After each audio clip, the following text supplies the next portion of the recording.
నా పేరు స్వామి అండి. నేను ఇక్కడ పీస్ మేకర్స్ మినిస్ట్రీస్కి 2022లో వచ్చానమాట. ఎలా వచ్చాననేది ప్రభు చిత్తం. అది నా ఎంతేం రాలేదు. ఇలాంటి ఒక యానివర్సరీ ఈవెంట్ని ఫొటోస్ తీయడానికి మా ఫ్రెండ్ ద్వారా నేను ఇక్కడికి రావడం జరిగింది. అయితే అప్పటికి నేను లోకంలో చాలా క్రైస్తవునే, బట్ లోకంలో పడి జీవిస్తున్న ఒక వ్యక్తిని అనమాట. బట్ అప్పటికి కొంచెం రక్షణ అనుభవం నాలో ఉంది. బట్ నాకు సరైన దేవుళ్ళే ఎదగడానికి ఒక ప్లాట్ఫామ్ కోసం ఆకలితో ఎదురు చూస్తున్న నాకు పీస్ మేకర్స్ మినిస్ట్రీస్ ఇలాంటి ఒక ఈవెంట్ ద్వారా నన్ను ఫొటోస్ తీయడానికి రమ్మంటే వచ్చాను. ఎందుకు నడిపించబడ్డానో తెలీదు. 2022లో అడుగుపెట్టాను. 24 వరకు కూడా గాడ్ ఇక్కడ ఎంతలా నన్ను విశ్వాస జీవితంలో ఎదిగించారంటే, అసలు ఇలా మైక్ పట్టుకొని పాట పాడడం కానీ మాట్లాడడం కానీ అసలు నా వల్ల పర్టికులర్గా నా ఆత్మీయ జీవితంలో నేను ఎప్పుడు కూడా చేయలేనటువంటి అనుకునేటువంటి ఒక పని అనమాట. బట్ గాడ్ ఎంత ధైర్యాన్ని ఇచ్చారంటే, విశ్వాసంలో ఎంత అలా ఎదిగించారంటే, పీస్ మేకర్స్ మినిస్ట్రీస్కి వచ్చిన తర్వాత అసలు యాక్చువల్గా నేను ఒక్కడనే వచ్చేవాడిని. తర్వాత మా వైఫ్ని తీసుకొని రావడం మొదలుపెట్టాను. తర్వాత మా బాబుని తీసుకొని రావడం మొదలుపెట్టాను. గాడ్ ఎంతలా మమ్మల్ని బ్లెస్ చేశారంటే, యాక్చువల్గా నేను ఎప్పుడైనా నాకున్న పనిని బట్టి దేవుళ్ళో ఉపయోగపడాలి, మనకి ఇంత వర్క్ ఉంది, కెమెరా డిపార్ట్మెంట్లో ఉంది, ఏదైనా మంచి మినిస్ట్రీ సరైన దాంట్లో కనుక నేను గాడ్కి యూజ్ అవుతే అసలు చాలా దేవుణ్ణి మహిమపరచగలుగుతాను అని నేను చాలా ఆశతో ఎదురు చూస్తున్నప్పుడు నాకు పీస్ మేకర్స్ పరిచయం అయింది. ఆ టైంలో అసలు ఈ కెమెరా డిపార్ట్మెంట్ కాకుండా పక్కన పెడితే త్రూ ఫ్యామిలీ మొత్తం ముగ్గురం కూడా దేవుణ్ణి ఎంత మహిమపరచగలుగుతున్నామంటే, ఈరోజు ఇందాక మీరు చూసే ఉంటారు స్కిట్, ఈ బాబు జస్ట్ యూకేజీ అనమాట. చాలా పెద్ద వ్యక్తుల్ని కానీ చాలామంది హృదయాలను కదిలించగలుగుతున్నాడు త్రూ పాటల వల్ల కానివ్వండి, సాక్ష్యం వల్ల కానివ్వండి. గాడ్ అటువంటి గిఫ్ట్ని నాకు ఇచ్చారు. త్రూ మా వైఫ్ కూడా, తను కూడా మంచిగా దేవుని సన్నిధిలో ఎదగబడుతూ వాడబడుతూ పాటలు పాడడం కానివ్వండి, సండే స్కూల్ టీచ్ చేయడంలో కానివ్వండి, తనను అలాగా గాడ్ యూజ్ చేసుకుంటున్నారు.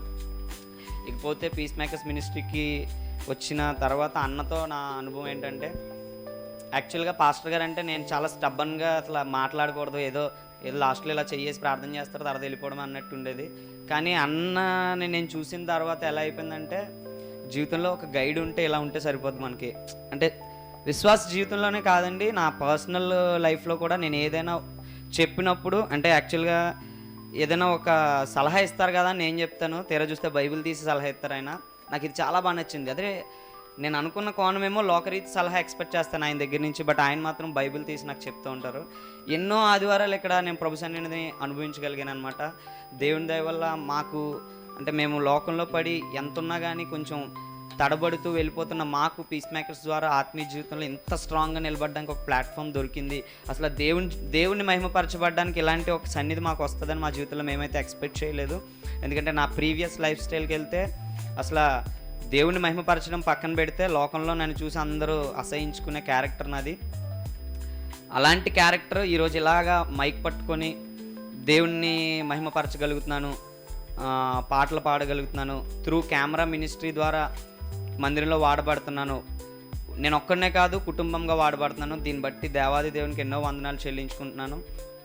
ఇంకా అంటే ఒక వాక్యం ఉంటుంది చూసారా, యవ్వన కాలంలో నా కాడి మోయట నరునికి మేలు.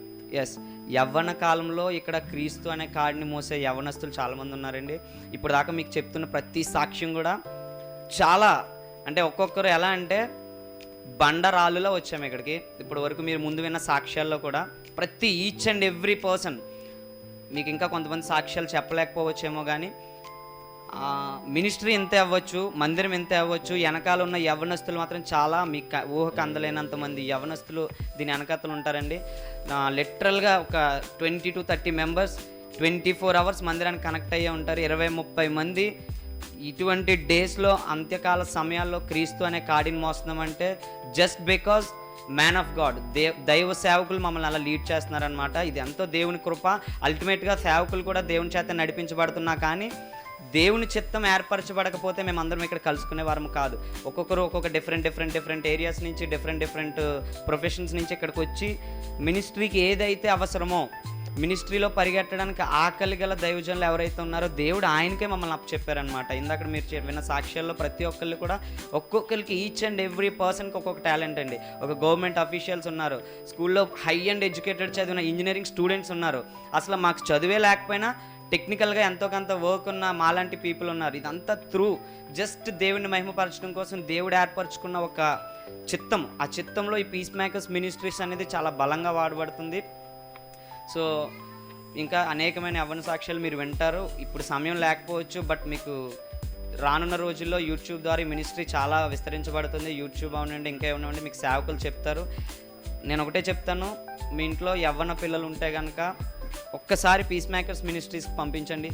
దేవుని రుచి చూపించే మందిరం ఇది. అది మాత్రం నేను 100% చెప్తాను. నా ఈ చిన్న సాక్ష్యాన్ని దేవుడు దీవించునుగా.